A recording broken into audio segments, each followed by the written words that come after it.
Hello! Magandang araw po. Ganito po ako magluto ng igado. Pinakuloan ko po muna ang karne. Saka ko itinapon ng pinagpakuluan. Pagtapos ipinirito ko na po ang atay ng bahagya. Pagkaprito ko, hinango ko po.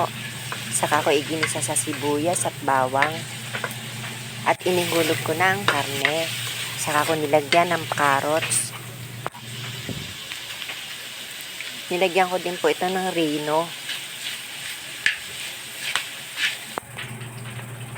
Ayan, nilagyan ko po ng pampakulay at swete. At nilagay ko na ang bell pepper.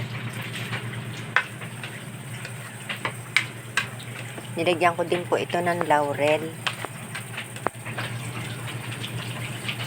At nilagyan ko din po ito ng patatas.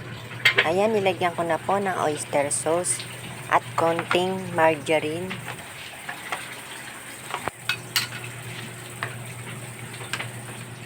Inihulog ko na po ang atay na naprito. At saka nilagyan ko po ng green peas. Nilagyan ko nga din po pala ito ng tomato paste.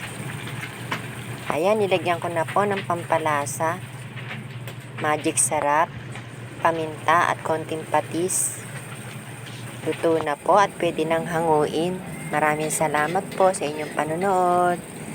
Hanggang sa muli po. Bye!